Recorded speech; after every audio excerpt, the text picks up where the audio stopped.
അത് ഒരു വളരെ ബുദ്ധിമുട്ടുള്ളൊരു ചോദ്യമാണ്. എനിക്ക് ഓർമ്മയില്ല. എൻ്റെ ഓർമ്മയുള്ള മുതൽ ഞാൻ നൃത്തം ചെയ്യുന്നുണ്ട്. It takes me as far as my memory goes back to.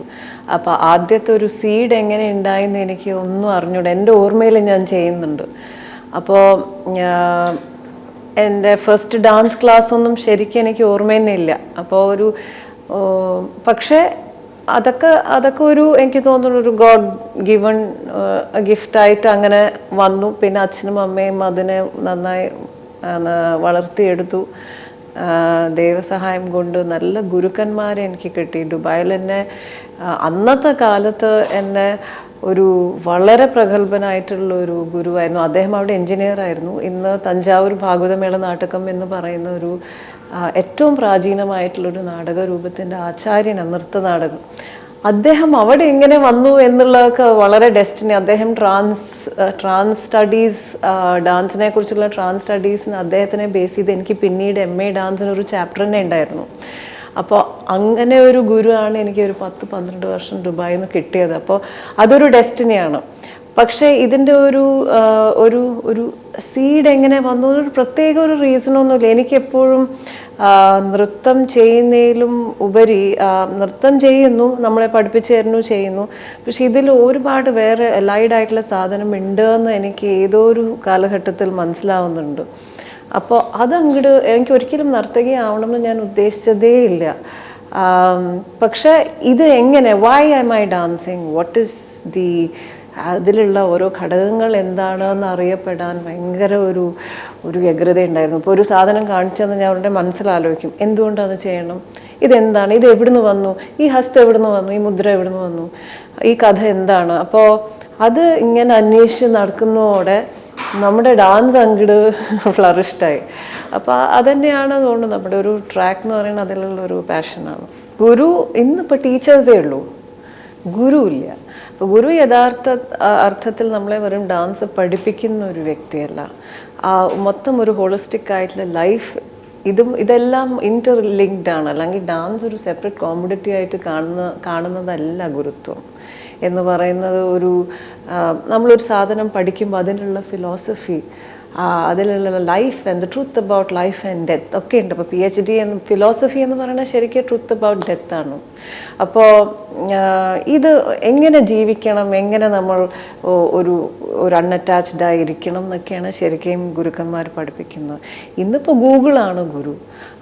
പിന്നെ പലരും ചെയ്ത ചില കമ്പോസിഷൻസ് നേരെ പകർത്തി വേറെ ടീച്ചേഴ്സ് അതിനെ പഠിപ്പിച്ചു കൊടുക്കുന്നു എന്നല്ലാണ്ട് ഞാൻ എപ്പോഴും പറയാറുണ്ട്, ടീച്ചേഴ്സ് ഇന്നില്ല, ഗുരുക്കന്മാർ ഇന്നില്ല. ഉണ്ടാവും, വളരെ നമ്മളത് പെറുക്കിയെടുക്കണം. മറ്റേതൊക്കെ പക്ഷെ അവരെയും പറഞ്ഞിട്ട് കാര്യമില്ല. അവർക്ക് അതൊരു ജീവിത വരുമാനമായി തീർന്ന തന്നെ ഈ ഒരു ആർട്ട് ഫോം അതൊരു ഒരുപാട് പേര് നന്നായി ജീവിച്ചു ഇത് കാരണം. അപ്പോൾ നമുക്ക് അവരെ പൂർണ്ണമായിട്ടൊന്നും നമുക്ക് തെറ്റ് പറയാൻ പറ്റില്ല. എല്ലാം ഇപ്പോൾ കോമഡിറ്റി ആയി തുടങ്ങി അല്ലേ, എല്ലാം. അപ്പോൾ പിന്നെ ഇതായിരിക്കണം അതിൻ്റെ it flows with you have to flow with the tide എന്ന് പറയുന്ന പോലെ.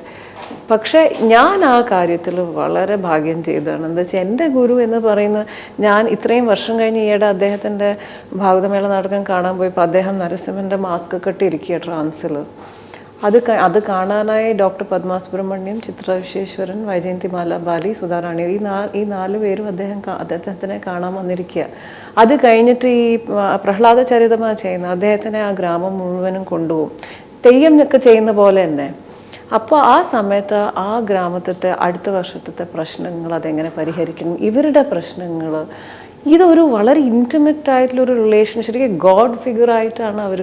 അപ്പോഴാണ് ഞാൻ പഠിച്ചത് ഇദ്ദേഹത്തിൻ്റെ അടുത്ത് നിന്നാണോ എന്നുള്ള ഒരു നമുക്കൊരു എന്താ പറയുക ഇത് വരുന്നു, ഒരു എൻലൈറ്റൻമെൻറ്റ്.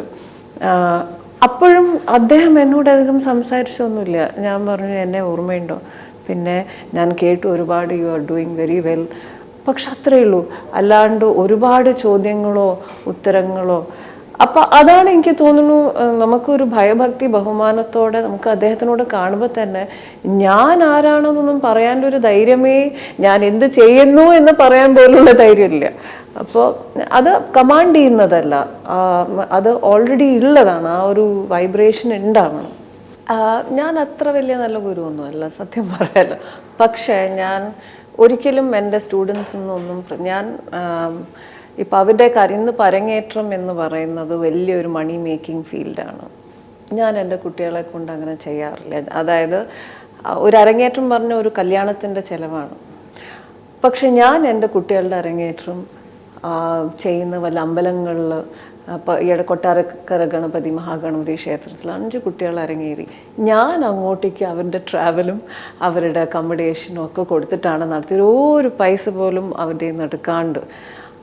അതൊരു എന്നെ സംബന്ധിച്ചുള്ള അവർക്ക് അതിൻ്റെ വില അറിയില്ലായിരിക്കാം. പക്ഷെ എന്നെ സംബന്ധിച്ചുള്ള ഇതൊരു കണ്ടിന്യൂയിങ് പ്രോസസ്സായിരിക്കണം. അപ്പോൾ അവരുടെ ഓർമ്മയിൽ അവരുടെ അരങ്ങേറ്റം പറഞ്ഞ ഏറ്റവും നല്ലൊരു സ്ഥലത്ത് നടന്നു എന്നാണ്. അങ്ങനെയാണ് ഞാൻ എൻ്റെ കുട്ടികളുടെ ഒരു അരങ്ങേറ്റം എന്ന് പറയുന്നത് ഒരു ഫുൾ സ്റ്റോപ്പ് അല്ല, അതിൽ നിന്നും ഒരു തുടർച്ച എന്നുള്ള രീതിയിലാണ്.